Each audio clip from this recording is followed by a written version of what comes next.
Class 10th के अंतर्गत lesson 9 का हम लोग आज से अध्ययन करने जा रहे हैं, जिसका नाम है आनुवंशिकता और जैव विकास। आइए इस अध्याय को शुरू करने से पहले कुछ महत्वपूर्ण, ये वीडियो नंबर 3 हम लोग पढ़ रहे हैं। बाकी के 2 वीडियो हम लोग पहले पढ़ चुके हैं। मेरे चैनल को आप सब्सक्राइब कीजिए। मैं सुनील सर आपका बहुत स्वागत करता हूँ। तो आइए देखिए, कुछ बातें जो हम लोग इसमें पढ़ेंगे, पूछा जाएगा तो कैसे हम इसके जवाब देते हैं। एक आता है कि आनुवंशिकता किसे कहते हैं। तो जीवधारियों की एक पीढ़ी से अगली पीढ़ी में उनके विभिन्न लक्षणों के जो प्रेषण अथवा संचरण को आनुवंशिकता कहता है। यानी जो हमारे पास लक्षण है, जो हमारे पास गुण है, जो हमारे बच्चे आते हैं, उन बच्चों में भी वह गुण है या उन बच्चों में मेरा गुण जाता है, इस क्रिया को आनुवंशिकता कहता है। तो याद हुआ कि मनुष्य द्वारा एक पीढ़ी से दूसरे पीढ़ी में जो लक्षण आते हैं, जो प्रकट होते हैं, उसे हम लोग आनुवंशिकता कहते हैं। आनुवंशिकता के बाद एक चीज़ आता है जिसका नाम होता है जीन। तो जीन में बता सकते हैं कि जीवों में आनुवंशिकता की इकाई को जीन कहते हैं। जीवों में आनुवंशिकता की इकाई को जीन कहते हैं। यानी जीन के द्वारा ही जो हमारे आनुवंशिक लक्षण होते हैं, एक पीढ़ी से दूसरे पीढ़ी में जाते हैं। तीसरा बात आता है जिसका नाम होता है सहयुग्मी। इसमें जीन के दोनों एलील समान होते हैं, यानी टी। यानी कह सकते हैं कि जब जीन के दोनों एलील समान होते हैं तो उसे समयुग्मी कहते हैं। एक होता है विषमयुग्मी। इसमें जीन में दोनों एलील समान नहीं होते हैं, इसलिए इसे विषम युग्मी कहते हैं। जैसे एक कैपिटल टी होगा तो एक स्मॉल टी। उसके बाद से एक चीज़ आता है जिसका नाम होता है संकर। किसी प्रजाति के 2 परस्पर विरोधी लक्षणों के जीवों के निःश्लेषण से उत्पन्न जीव को संकर कहते हैं।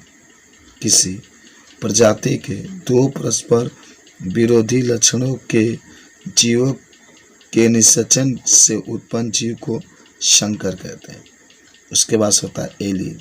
एक ही गुण के विभिन्न विपर्यायी रूपों को प्रकट करने वाले कारकों को एक दूसरे का एलील कहता है। एक ही गुण के विभिन्न विपर्यायी रूपों को प्रकट करने वाले कारकों को एक दूसरे का एलील कहता है। उसके बाद से मेंडल का प्रभाविता का नियम आपको याद होगा। मेंडल के प्रभाविता के नियम कहता है कि विपरीत लक्षणों के जोड़ी में से, याद करो, विपरीत लक्षणों के जोड़ी में से केवल एक लक्षण ही फिनोटाइप में प्रकट हो सकता है। दूसरा लक्षण पहले लक्षण के उपस्थिति में दबा छिपा रहता है और व्यक्त करने वाले लक्षण को प्रभावी लक्षण तथा जो लक्षण छिपा रहता है उसे अप्रभावी लक्षण कहता है। तो यह है मेंडल का प्रभाविता के नियम। विपरीत लक्षणों के जोड़ी में से केवल एक लक्षण ही फिनोटाइप में प्रकट होता है। जो लक्षण प्रकट होता है उसको प्रभावी लक्षण, दूसरा लक्षण पहले लक्षण के उपस्थिति में दबा रहता है, तो जो दूसरा लक्षण होता है छिपा रहता है, दिखाई नहीं देता है, तो उसे अप्रभावी लक्षण कहते हैं। उसके बाद से 8 नंबर है बीज संयोजन का सिद्धांत। क्या होता है तो आप बता सकते हैं बीज संयोजन के सिद्धांत में कि बीज संयोजन के सिद्धांत के अनुसार गैमीटी के बनने के दौरान कारकों की जोड़ी के 2 सदस्य सम्मिश्रित नहीं होते हैं, वरना विभिन्न गैसीटों में बीज संयोजित हो जाते हैं। जाइगोट निर्माण के समय यादृच्छिक समेकन के अनुसार गैमीय पुनः परस्पर संयोजित हो जाते हैं। इसे गैमीटों की शुद्धता का नियम भी कहते हैं। उसके बाद से 9 नंबर आप कह सकते हैं कि एक संकर प्रसंकरण। जीन प्रसंकरण में केवल एक ही जोड़ी लक्षण को लिया जाता है, उन्हें एक संकर प्रसंकर कहता है। याद हुआ, जिस प्रसंकरण में केवल एक ही जो जोड़ी लक्षण को लिया जाता है उन्हें एक संकर प्रसंकरण कहा जाता है। तो ये भी आपको याद हो गया। चलिए कुछ और आगे बढ़ते हैं। उसके बाद से द्विप्रसंकरण।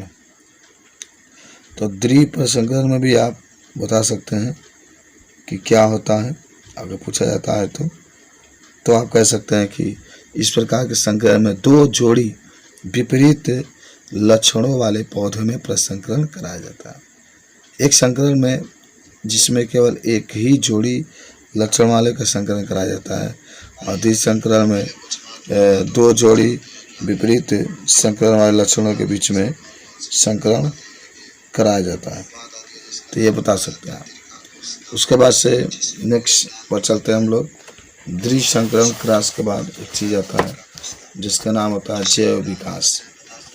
ये भी आपको याद होगा कि जैव विकास अगर पूछता है तो आप इसको कैसे बताएंगे। थोड़ा सा मैं आपको देखिए, जैव विकास का मतलब आप जानते ही होंगे, जीवधारियों का जो विकास होता है उसी को जैव विकास कहते हैं।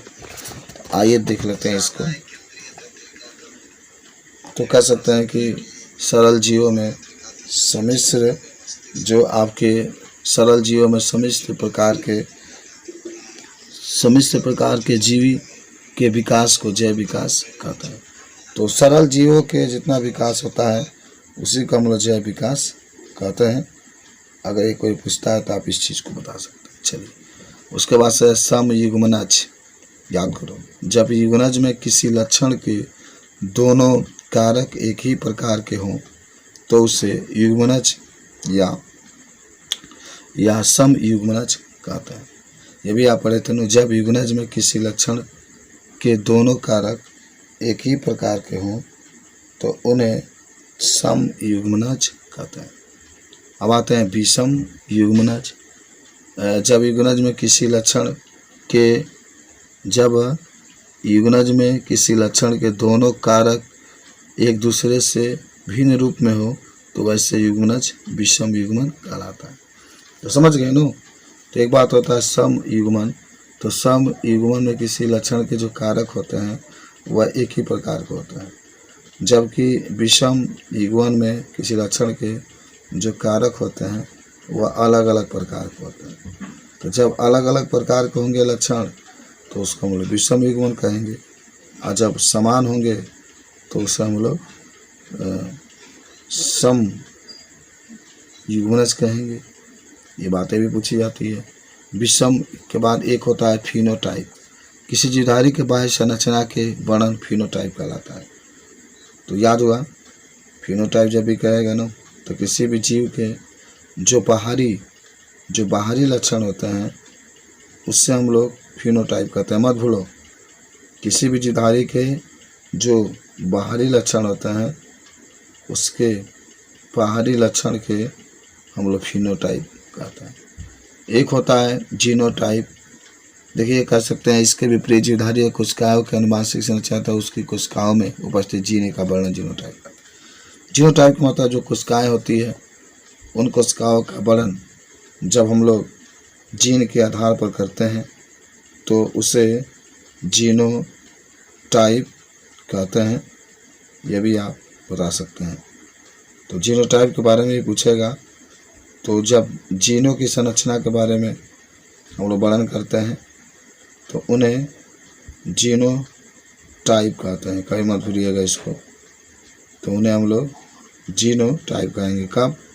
जब जीन के संरचना के बारे में हम लोग वर्णन करते हैं। आगे बढ़ते हैं। उसके बाद से क्रोमोसोम्स, ये भी पूछा जाता है। तो कह सकते हैं कि क्रोमोसोम्स केंद्रक के भीतर पाए जाने वाला सूत्रकार पिंड होते हैं। ये क्रोमेटिन धागा यानी डीएनए के बने होते हैं। तो जो क्रोमोसोम्स होता है ये केंद्रक के भीतर पाए जाते हैं और ये क्रोमेटिन धागे के रूप में पाए जाते हैं और ये डीएनए के बने होते हैं। स्वतः बता सकते हैं कि स्पीशीज में विभिन्नताएं उसे उत्तरजीविता के योग्य बना सकती है अथवा केवल आनुवंशिक विचलन में योगदान देती है। उसके बाद 18 नंबर कह सकते हैं कि जैव विकास को समझने के लिए केवल वर्तमान स्पीशीज का अध्ययन पर्याप्त नहीं है। जैव विकास को समझने के लिए केवल वर्तमान स्पीशीज का अध्ययन पर्याप्त नहीं है, वरना जीवाश्म अध्ययन भी आवश्यक है। उसके बाद से 19 नंबर है कि जैव विकास के समय अंग अथवा आकृति नए प्रकारों के लिए अनुकूलित होते हैं। उदाहरण के लिए जो प्रारंभ में उष्णता प्रदान करने के लिए विकसित हुए थे, कालांतर में उड़ने के लिए अनुकूलित हो गए। उसके बाद से 20 नंबर है कि विकास को निम्न अभिरूप से उच्चतर अभिरूप को प्रगति नहीं कहा जा सकता है, बल्कि वह प्रतीत होता है कि विकास ने अधिक जटिल शारीरिक अभिकल्प उत्पन्न किए हैं, जबकि सरलतम शारीरिक अधिकतम भली भांति अथवा अपना अस्तित्व बनाए हुए हैं। चलो 21 नंबर है मानव के विकास के अध्ययन के आधार पर कहा जा सकता है। देख रहे हैं ना, मानव के विकास के अध्ययन के आधार पर कहा जा सकता है कि हम सभी एक ही स्पीसीज के सदस्य हैं, जिसका उदय अफ्रीका में हुआ था और चरणों में विश्व के विभिन्न भागों में फैला था। तो ये कुछ बातें थे जो आपने 9th नंबर चैप्टर का पार्ट 3 का अध्ययन किया।